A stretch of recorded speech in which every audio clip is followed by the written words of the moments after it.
ഞാൻ യഥാസമയം മഴ പെയ്യിക്കും. അത് അനുഗ്രഹവർഷമായിരിക്കും. വയലിലെ വൃക്ഷങ്ങൾ ഫലം നൽകും. ഭൂമി വിളവ് തരും. അവർ തങ്ങളുടെ ദേശത്ത് സുരക്ഷിതരായിരിക്കും. എസെക്കിയേൽ 34:27.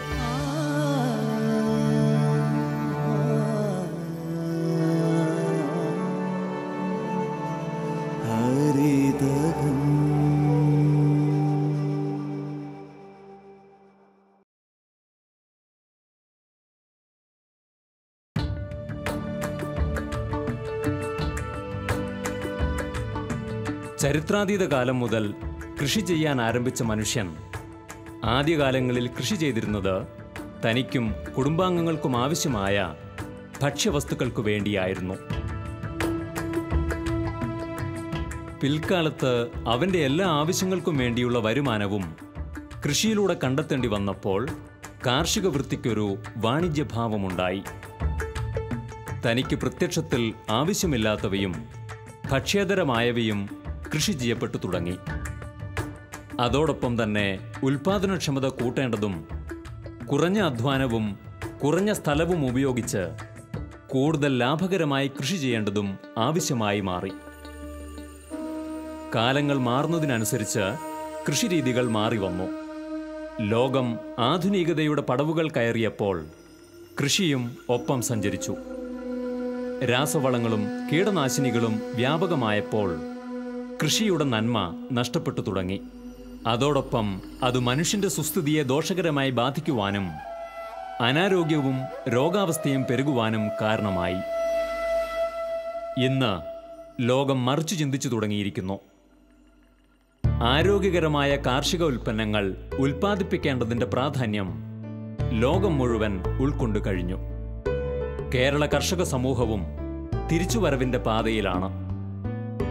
എന്നാൽ നാം ഇന്ന് അഭിമുഖീകരിക്കുന്ന പ്രതിസന്ധികൾ പലതാണ്. ആരോഗ്യകരമായ രീതിയിൽ കൃഷി ചെയ്യുക എന്നതിനൊപ്പം ഗുരുതരമായ കാലാവസ്ഥ, പാരിസ്ഥിതിക പ്രതിസന്ധികളെ അതിജീവിക്കുവാനും നാം പ്രയത്നിക്കുന്നു. പരിസ്ഥിതിയിലെ മനുഷ്യന്റെ അശാസ്ത്രീയമായ ഇടപെടലുകളും പരിധി വിട്ടുള്ള ചൂഷണവുമാണ് ഇന്ന് കാണുന്ന തരത്തിലുള്ള ഒരു മാറ്റത്തിലേക്ക് പ്രകൃതിയെ നയിച്ചത് എന്ന് വിദഗ്ധർ സൂചിപ്പിക്കുന്നു. വനനശീകരണം കാലാവസ്ഥാ വ്യതിയാനത്തിനൊരു പ്രധാന കാരണമായിട്ട് നമുക്ക് പറയാം, പ്രത്യേകിച്ചും ഈ ഹൈ റേഞ്ച് മേഖലകളായ വയനാട് പോലുള്ള പ്രദേശങ്ങളിൽ.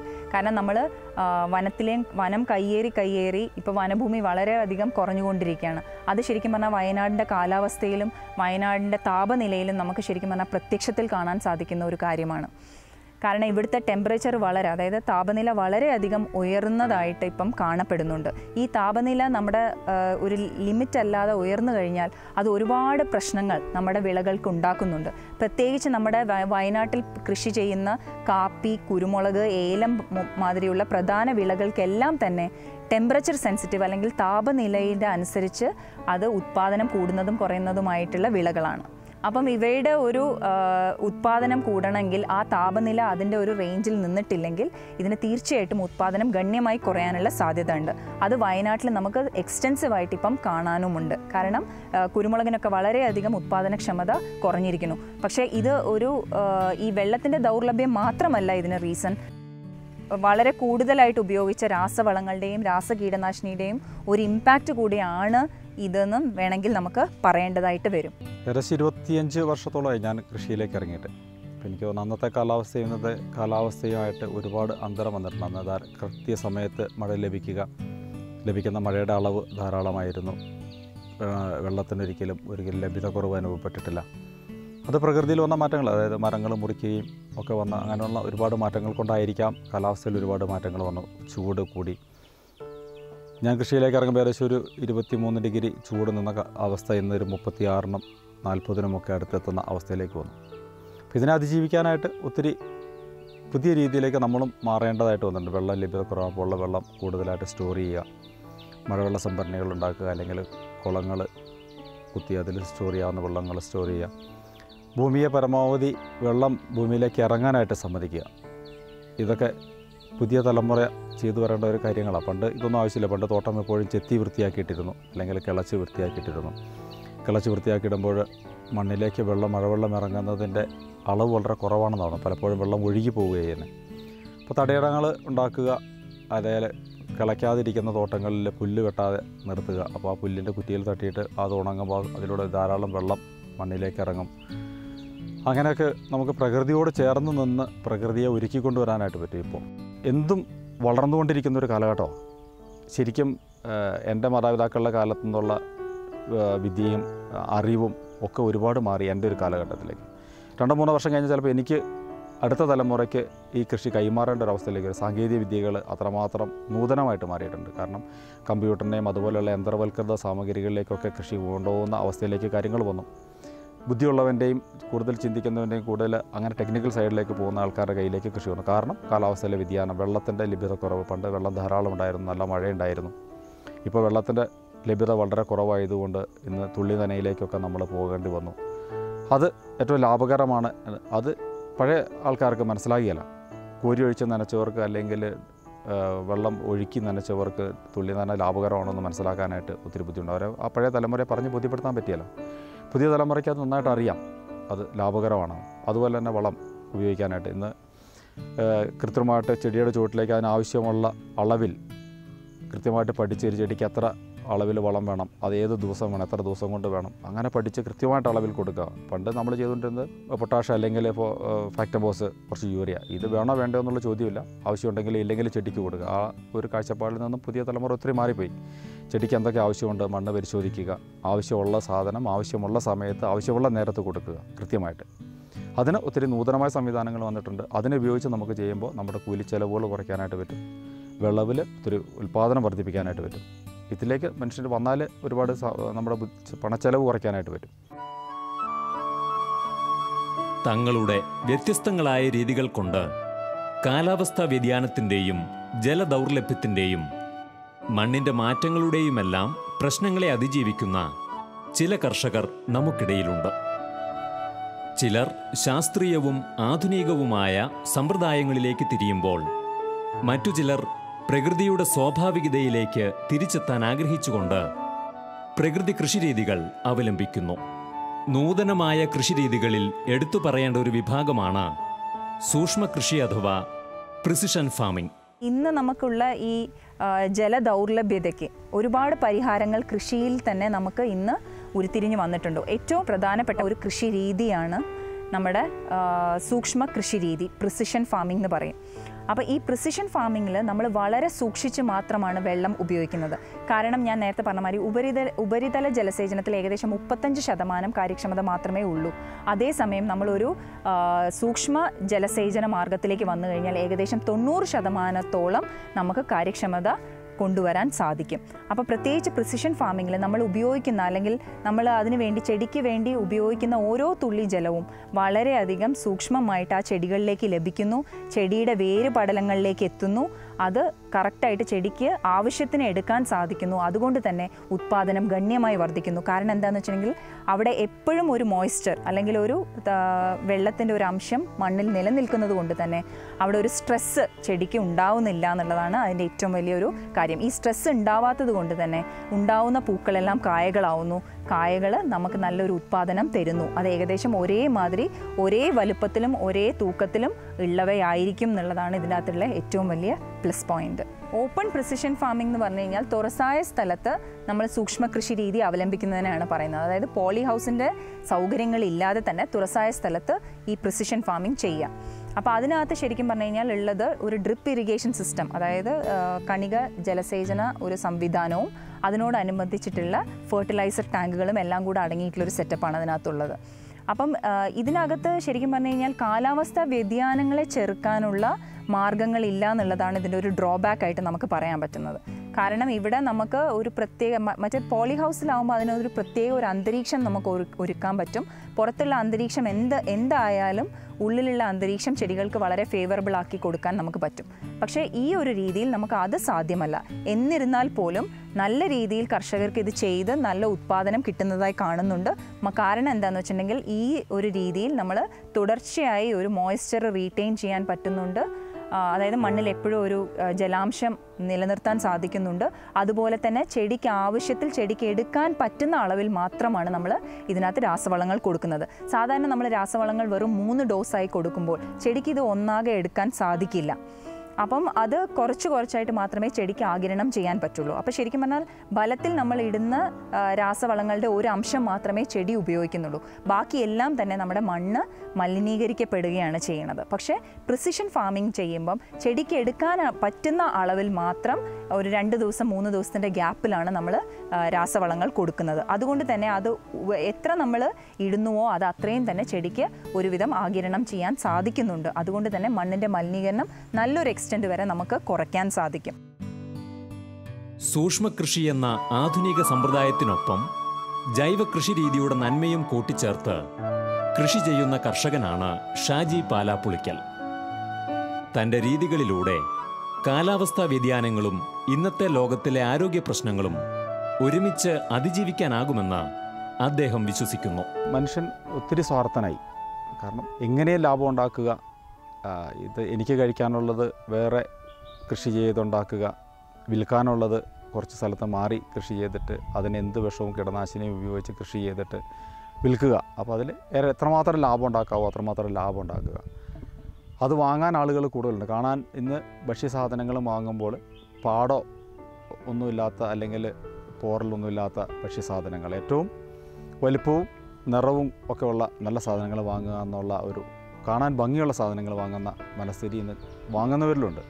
അതുകൊണ്ട് തന്നെ കൃഷിക്കാരന് അങ്ങനെയുള്ള സാധനങ്ങൾ കൊടുക്കാൻ നിർബന്ധിതനാവുന്നു. അപ്പോൾ അതുകൊണ്ട് അവൻ വിഷവും വളമൊക്കെ ധാരാളം ഉപയോഗിച്ച് അത്തരത്തിലുള്ള സാധനങ്ങൾ ഉൽപ്പാദിപ്പിക്കുന്നു. കൂടുതൽ സാമ്പത്തിക വരുമാനം ഉണ്ടാക്കാനായിട്ട് സ്വാർത്ഥനായിട്ട് മാറുന്നു. നല്ല ഭക്ഷണം ലഭിക്കുക എന്നുള്ളത് ഇന്ന് എവിടെയും ലഭിക്കുന്നു, ഒരു സ്ഥലത്ത് ലഭിക്കുന്നില്ല. അതുകൊണ്ട് തന്നെയാണ് ഞാൻ ഓർഗാനിക്കായിട്ടുള്ള കൃഷി രീതിയിലേക്ക് തിരിഞ്ഞതിൻ്റെ ഒരു കാരണം. എനിക്ക് തോന്നുന്നത് ഇപ്പം ഞാൻ കൃഷി ചെയ്യുന്നതിൻ്റെ ഒരു 10 ഇരട്ടി വരുമാനം എനിക്ക് ഈ സ്ഥലത്ത് ചിലപ്പോൾ ഉണ്ടാക്കാൻ പറ്റിയേക്കാം, കുറച്ചും കൂടെ സ്വാർത്ഥത മനസ്സ് കാണിച്ചിരുന്നെങ്കിൽ. പക്ഷേ എനിക്ക് എൻ്റെ ഒരു താല്പര്യം ഇതാണ്, ഏറ്റവും പ്രകൃതിയിൽ നിന്ന് പണ്ട് ലഭിച്ചിരുന്നത് പോലെ ഏറ്റവും ശുദ്ധമായ സാധനങ്ങൾ ഉൽപ്പാദിപ്പിക്കുക. ഞാൻ കഴിക്കാൻ ഇഷ്ടപ്പെടുന്ന അതാണ്, അത് മറ്റുള്ളവർക്ക് കൊടുക്കാനായിട്ട് എനിക്ക് സാധിക്കുക.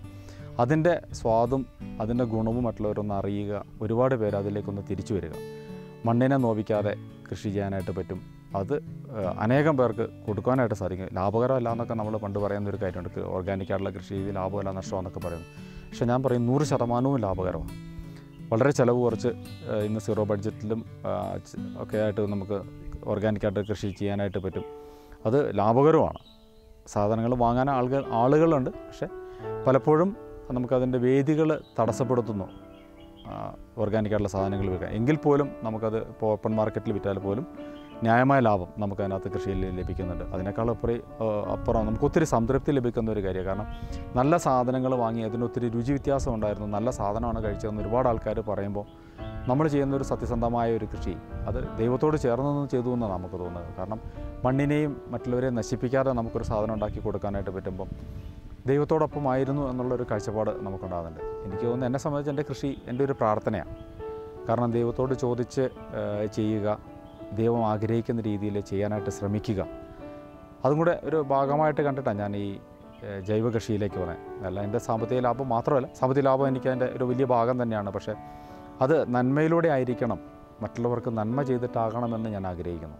ഇപ്പം നമുക്കറിയാം ഇനോർഗാനിക് ഫാമിംഗ് അല്ലെങ്കിൽ നമ്മൾ അമിതമായി രാസവളങ്ങളും രാസകീടനാശിനികളും എല്ലാം ഉപയോഗിച്ച് ഇന്ന് നമ്മൾ കാണുന്ന ഒരു കൃഷി രീതി, അതിന് ഒരുപാട് ദോഷവശങ്ങൾ നിലനിൽക്കെ തന്നെ നമ്മളിപ്പോൾ പലരും ഓർഗാനിക് കൃഷി രീതിയിലേക്ക് കടന്നു കൊണ്ടിരിക്കുകയാണ്. അപ്പോൾ ഈ ഓർഗാനിക് കൃഷി രീതിയും ശരിക്കും പറഞ്ഞു കഴിഞ്ഞാൽ നല്ലൊരളവ് വരെ നമ്മുടെ വെള്ളത്തിനെ സൂക്ഷിക്കാനും വെള്ളത്തിനെ മണ്ണിൻ്റെ അടിയിലേക്ക് കടത്തിവിടാനും സഹായിക്കുന്നു എന്നുള്ളതാണ് ഏറ്റവും വലിയ മെച്ചം. അതിന് ഏറ്റവും വലിയ ഉദാഹരണം നാച്ചുറൽ ഫാമിംഗ് ആണ്. നാച്ചുറൽ ഫാമിങ്ങിൽ പറഞ്ഞു കഴിഞ്ഞാൽ ശരിക്കും ഇട ഇളക്കുന്നില്ല, മിനിമം ടില്ലേജ് എന്നാണ് പറയുന്നത്. അപ്പോൾ ഇട ഇളക്കാത്തത് കൊണ്ട് തന്നെ നല്ല രീതിയിൽ മണ്ണിൽ ജലം ആഴ്ന്നിറങ്ങാനുള്ള ഒരു സാഹചര്യം ഉണ്ടാവുന്നുണ്ട്. നാച്ചുറലായിട്ട് അവിടെ പൊതയിടൽ സംഭവിക്കുന്നുണ്ട്, മൾച്ചിങ് അല്ലെങ്കിൽ പൊതയിടൽ സംഭവിക്കുന്നുണ്ട്. അവിടെയും വെള്ളം ഇറങ്ങി ആവശ്യത്തിന് മണ്ണിലേക്ക് ആ ഒരു എപ്പോഴും ചെടിക്ക് ഒരു മോയ്സ്ചർ കിട്ടത്തക്ക രീതിയിൽ അവിടെ ജലം ഉണ്ടാവും എന്നുള്ളതാണ് അതിൻ്റെ ഒരു മെച്ചം. അത് ഓർഗാനിക് കൃഷി രീതി പറയുകയാണെങ്കിൽ സീറോ ബഡ്ജറ്റിൽ ചെയ്യുന്നവരുണ്ട്, ഓർഗാനിക് കൃഷിയായിട്ട് ചെയ്യുന്നവരുണ്ട്. ഇതിൽ എല്ലാം തന്നെ ജൈവാംശം മണ്ണിൽ കൂടും തോറും മണ്ണിൻ്റെ ഗുണം കൂടും, അതേപോലെ തന്നെ വെള്ളം മണ്ണിലേക്ക് ആഴ്ന്നിറങ്ങാനുള്ള ഒരു ശേഷിയും മണ്ണിൻ്റെ കൂടും എന്നുള്ളതാണ് നമുക്ക് പഠനത്തിൽ നിന്ന് മനസ്സിലാക്കാൻ സാധിക്കുന്നത്. ഏറെ കാലങ്ങളായി കേരളത്തിലെ നല്ലൊരു വിഭാഗം കർഷകർക്കിടയിൽ നടപ്പുണ്ടായിരുന്ന ഒരു കൃഷിരീതിയാണ് ജൈവ കൃഷിരീതി അഥവാ ഓർഗാനിക് ഫാമിംഗ്. പക്ഷേ പലപ്പോഴും പ്രതീക്ഷിക്കുന്നത്ര ലാഭകരമായി കൃഷി ചെയ്യുവാൻ കഴിഞ്ഞിരുന്നില്ല എന്നത് ജൈവ കൃഷിരീതിയുടെ പൊതുവായ പ്രശ്നമായിരുന്നു. എന്നാൽ അടുത്ത കാലത്തായി അല്പം കൂടി വ്യത്യസ്തതയുള്ള ജൈവ കൃഷിരീതിയായ സീറോ ബജറ്റ് ഫാമിംഗ് എന്ന പ്രകൃതി കൃഷി ഏറെ കർഷകർ അനുവർത്തിച്ചു വരുന്നു. മണ്ണിൻ്റെയും കാലാവസ്ഥയുടെയും മാറ്റങ്ങളെയും ജലദൗർലഭ്യത്തെയും അതിജീവിക്കുന്നതിന് ഈ രീതി വളരെ പ്രയോജനപ്രദമാണെന്ന് വിലയിരുത്തപ്പെടുന്നു. സുഭാഷ് പലേക്കർ എന്ന കൃഷിശാസ്ത്രജ്ഞനാണ് ഈ കൃഷിരീതിയുടെ ഉപജ്ഞാതാവ്. ഇതിൻ്റെ സീറോ ബഡ്ജറ്റ് കൃഷിരീതി എന്ന് പറയുന്ന കൂടെ തന്നെ പ്രകൃതി കൃഷി എന്താ ശരിക്കും പറഞ്ഞു കഴിഞ്ഞാൽ ഇതിനെ പറയേണ്ടത്. പ്രകൃതി കൃഷി തന്നെയാണ് താനും. കാരണം മണ്ണ് കിളയ്ക്കുന്നില്ല, അല്ലെങ്കിൽ കൂടുതൽ ചോല ചാടിച്ച് ഇതാക്കുന്നില്ല. ആവശ്യത്തിന് നമുക്ക് ചോല ചാടിക്കാനും ഒക്കെ ഉള്ള ഇതുണ്ട് ഇതിൽ. അപ്പോൾ ശരിക്കും സൂര്യപ്രകാശത്തെ അടിസ്ഥാനമാക്കി അതിനെ ഭൂമിയിലേക്ക് ചെടികൾക്ക് ആവശ്യമായ സൂര്യപ്രകാശം കൊടുക്കുകയും ഭൂമിയെ വരൾച്ചയിൽ നിന്ന് സംരക്ഷിച്ചും കൂടുതൽ പൊതയിട്ടും ഒക്കെ ഭൂമിയെ തന്നെ നമ്മൾ പരിരക്ഷിച്ചും കൊണ്ടാണ് ഈ കൃഷി രീതി മുമ്പോട്ട് പോകുന്നത്. ഈ രീതിയിൽ കൃഷി ചെയ്യുമ്പോൾ ഏത് കാലാവസ്ഥയിലും അതിനെ വളരെ ഭംഗിയായിട്ട് കൃഷി നടത്താൻ കഴിയും. കാരണം മഴക്കാലത്ത് ജലം സംരക്ഷിക്കേണ്ടത് ആവശ്യം നമുക്ക് കൂടുതലായിട്ടുണ്ട്. മഴക്കാലത്ത് ഭൂമിയിൽ വീഴുന്ന ഓരോ തുള്ളി വെള്ളവും ഭൂമിയിലുള്ള ശരിക്കും ഈ കൃഷി രീതിയിലുണ്ടാകുന്ന കൂടുതൽ മണ്ണിരകളുടെ ദ്വാരങ്ങളിലൂടെ ഭൂമിക്കടിയിലേക്ക് 25 അടി താഴ്ചയിലേക്ക് പോവുകയും അതുപോലെ വേനൽക്കാലത്ത് ഈ സുഷിരങ്ങളിലൂടെ തന്നെ കാപ്പിലറി ഫോഴ്സ് വഴി അന്തരീക്ഷത്തിലേക്ക് ഉയർന്നു പൊങ്ങുന്ന നീരാവിയെ പുതയിട്ടുകൊണ്ട് തടഞ്ഞു നിർത്തി വേനൽക്കാലത്ത് ചെടികൾക്ക് ആവശ്യമായ ജലത്തെ കൊടുക്കാനും അതുവഴി ഏകദേശം 60 മുതൽ 70% വരെ ജലം സംരക്ഷിക്കാനും നമുക്ക് കഴിയും. അപ്പം ഈ വരും കാലങ്ങളിൽ കടുത്ത വേനൽ വരും എന്നൊക്കെയുള്ള ഭീതി നമ്മളിന്ന് ഇല്ലാണ്ടാവും. ശരിക്കും ആ ജലം തന്നെ മതി ആ ചെടികൾക്ക് വേനൽക്കാലത്ത് വളരാൻ. നമുക്ക് വെറുതെ നോക്കിയാലറിയാം, നമ്മൾ വലിയ മലകളുടെയൊക്കെ മുകളിൽ യാതൊരു ജലസേചനം ഒന്നുമില്ലാതെ തന്നെ വളരെ ഭംഗിയായി മരങ്ങൾ വളർന്നു നിൽക്കുന്നതാണ്. കാരണം അത് ശരിക്കും അന്തരീക്ഷത്തിൽ നിന്ന് ജലം സ്വീകരിച്ചാണ് അതവിടെ ജീവിക്കുന്നത്. മഴക്കാലത്ത് ഏകദേശം 90% ജലം അന്തരീക്ഷത്തിലുണ്ട്, വേനൽക്കാലത്ത് ഏകദേശം ഒരു 30%, മഞ്ഞുകാലത്ത് അത് 60% ജലം അന്തരീക്ഷത്തിലുണ്ട്. ഈ അന്തരീക്ഷത്തിലെ ജലത്തെ തന്നെയാണ് ചെടികൾ ആശ്രയിക്കുന്നത്. അപ്പോൾ ഇത്തരത്തിലൊരു പരിസ്ഥിതിക്ക് അനുയോജ്യമായ ഒരു വനത്തിൻ്റെ അവസ്ഥയിലേക്ക് കൃഷിയിടത്തെ മാറ്റുകയാണെങ്കിൽ അപ്പോൾ കൂടുതൽ മരം വെച്ച് പിടിപ്പിക്കേണ്ടി വരും. അപ്പോൾ നമ്മൾ പ്രകൃതിക്ക് ശരിക്കും ഒരു സേവനം തന്നെ ചെയ്യുന്നത്. അമിതമായ രാസവള പ്രയോഗവും കീടകളനാശിനികളുടെ ഉപയോഗവും കാരണം മരിച്ചുകൊണ്ടിരിക്കുന്ന നമ്മുടെ മണ്ണിനെ പുനരുജ്ജീവിപ്പിക്കാനുള്ള ഒരു കൃഷി രീതിയായിട്ട് നമുക്ക് വേണമെങ്കിൽ സീറോ ബഡ്ജറ്റ് കൃഷി രീതിയെ അവതരിപ്പിക്കാം. സീറോ ബഡ്ജറ്റ് കൃഷി രീതിയിൽ നമ്മൾ ശരിക്കും പറഞ്ഞു കഴിഞ്ഞാൽ നാടൻ പശുവിൻ്റെ ചാണകവും മൂത്രവും ഉപയോഗിച്ചിട്ടുള്ള ഒരു കൃഷി രീതിയാണിത്. ഇതിനകത്ത് പുറത്തു നിന്ന് അതായത് കടയിൽ നിന്ന് വാങ്ങേണ്ടി വരുന്ന ഇൻപുട്ടുകളുടെ ഉപയോഗം വളരെ കുറവായതുകൊണ്ട് തന്നെ ആയിരിക്കണം ഇതിന് സീറോ ബഡ്ജറ്റ് കൃഷി, അതായത് നമുക്ക് ചിലവ് ഒന്നുമില്ല എന്നുള്ള ഒരു അർത്ഥത്തിലാണ് ഈ സീറോ ബഡ്ജറ്റ് കൃഷി എന്നുള്ളൊരു പ്രയോഗം വന്നിരിക്കുന്നത്. അപ്പം ഇതിൻ്റെ ശരിക്കും പറഞ്ഞാൽ നമ്മുടെ മണ്ണിൽ ഒരുപാട് സൂക്ഷ്മാണുക്കൾ പണ്ടേ ഉണ്ടായിരുന്നു. ഇന്നും നിങ്ങൾക്ക് നമ്മുടെ കേരളത്തിലെ വിവിധ ഭാഗങ്ങളിൽ ചെന്ന് നോക്കിയാലും വനമേഖല അല്ലെങ്കിൽ വനമണ്ണ് നിലനിൽക്കുന്ന ഭാഗത്ത് ഇന്നും ഉത്പാദനം കൂടിയ അവസ്ഥയിലും അതല്ലാതെ ഇരിക്കുന്ന സ്ഥലങ്ങളിൽ ഉൽപ്പാദനം ശരിക്കും താഴോട്ട് പോയൊരവസ്ഥയും പ്രത്യേകിച്ച് കുരുമുളകിൻ്റെ കാര്യത്തിൽ നമുക്ക് വ്യക്തമായി കാണാൻ സാധിക്കും. അപ്പോൾ ഇതിൻ്റെ ഒരു പ്രധാന കാരണം എന്ന് പറഞ്ഞു കഴിഞ്ഞാൽ നമ്മുടെ മണ്ണിലുണ്ടായിരുന്ന സൂക്ഷ്മാണുക്കളുടെ സാന്നിധ്യമാണ്. കാരണം ഇപ്പോൾ നമുക്കറിയാം, നമ്മൾ ട്രൈക്കോഡെർമ, സ്യൂഡോമോണാസ് പോലുള്ള ഒരുപാട് സൂക്ഷ്മാണുക്കളെ പുറത്തു നിന്ന് കൊണ്ടുവന്ന് നമ്മുടെ മണ്ണിൽ ചേർക്കേണ്ട ഒരവസ്ഥയാണ്. ഈ സൂക്ഷ്മാണുക്കളൊക്കെ തന്നെ നാച്ചുറലായിട്ട് നമ്മുടെ മണ്ണിൽ ഉണ്ടായിരുന്ന ജീവികളായിരുന്നു. പക്ഷേ ഇന്ന് നമ്മുടെ അമിതമായ രാസവള പ്രയോഗം, അമിതമായ ചൂട് ഉണ്ടാക്കുന്നതും അതങ്ങനെ ഈ സൂക്ഷ്മാണുക്കളുടെ കംപ്ലീറ്റ് ആയിട്ട് നശിപ്പിച്ചു എന്നുള്ളതാണ് നമുക്ക് കാണാൻ കഴിയുന്നത്. കാരണം അത് നമ്മുടെ മണ്ണിൻ്റെ ടെക്സ്ചറിൽ പോലും മാറ്റങ്ങൾ വരുത്തിയിട്ടുണ്ട്. അതായത് സോയിലിൻ്റെ ക്വാളിറ്റിയിൽ പോലും മണ്ണിൻ്റെ ക്വാളിറ്റിയിൽ ഒരുപാട് വ്യതിയാനങ്ങൾ ഉണ്ടാക്കിയിട്ടുണ്ട്. അപ്പം നമ്മുടെ ഈ സീറോ ബഡ്ജറ്റ് കൃഷിയിൽ ചെയ്യുന്നത് എന്താണെന്ന് വെച്ചിട്ടുണ്ടെങ്കിൽ ചാണകവും മൂത്രവും കൂടെയുള്ള ഒരു മിക്സ്ചറിൽ നമ്മൾ സൂക്ഷ്മാണുക്കളുടെ ശ്രേണി വർദ്ധിപ്പിച്ച് അതിനെ മണ്ണിലേക്ക് കൊടുക്കുന്ന ഒരു സമ്പ്രദായമാണ് ഇതിനകത്ത് ഉള്ളത്. അപ്പം ഇതിനകത്ത് നമ്മളിപ്പോൾ നേരത്തെ പറഞ്ഞ പോലെ നമ്മൾ ഈ സൂക്ഷ്മാണുക്കൾ എന്ന് പറയുന്ന ഇവരുടെ സാന്നിധ്യം പല രോഗവാഹികളായിട്ടുള്ള കുമിളുകളെയും നശിപ്പിക്കുന്നതായിട്ട് കാണുന്നുണ്ട്.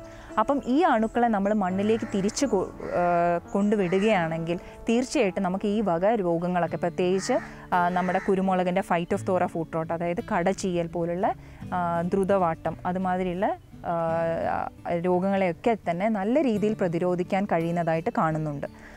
അപ്പം ഇതെല്ലാം ഈ ഒരു പ്രകൃതി കൃഷി ചെയ്യുന്ന കർഷകർ അല്ലെങ്കിൽ പ്രകൃതി കൃഷിക്കാർ പറയുന്നത് എന്താണെന്ന് വെച്ചിട്ടുണ്ടെങ്കിൽ ഇതെല്ലാം നമ്മൾ മണ്ണിൽ നാച്ചുറലായിട്ട് തന്നെ ഉണ്ടാക്കുക എന്നുള്ള ഒരു പ്രവൃത്തിയാണ് ഇതിലൂടെ ചെയ്യുന്നത്. ദൈവം മനുഷ്യന് നൽകിയിരിക്കുന്ന അമൂല്യമായ ദാനമാണ് ഈ പ്രകൃതി. യഥേഷ്ടം അതിനെ ഉപയോഗിക്കാനുള്ളതുപോലെ തന്നെ സംരക്ഷിക്കാനുള്ള ഉത്തരവാദിത്വവും നമ്മിൽ നിക്ഷിപ്തമാണ്. മനുഷ്യന്റെ ഇടപെടലുകൾ മൂലം പ്രകൃതിയിൽ സംഭവിക്കുന്ന മാറ്റങ്ങളെയും കുറവുകളെയും അതാത് സമയങ്ങളിൽ തന്നെ പരിഹരിക്കുന്നതിനുള്ള നടപടികൾ നാം കൈക്കൊള്ളേണ്ടതുണ്ട്. അതിനുതകുന്ന കൃഷിരീതികളും നടപടിക്രമങ്ങളുമെല്ലാം നടപ്പാക്കേണ്ടത് ഈ കാലഘട്ടത്തിൻ്റെയും ഭൂമിയുടെ നിലനിൽപ്പിൻ്റെയും ആവശ്യമാണ്. പ്രവൃത്തിയുടെ തലത്തേക്കാൾ ഏറെ തിരിച്ചറിവുകളിലേക്ക് നാം കടന്നു വരുമ്പോൾ ഇത്തരം പ്രശ്നങ്ങൾക്ക് പരിഹാരവും നമുക്ക് മുന്നിൽ തെളിയുമെന്ന് ഏറെ കർഷകരുടെ അനുഭവങ്ങൾ നമ്മെ പഠിപ്പിക്കുന്നു.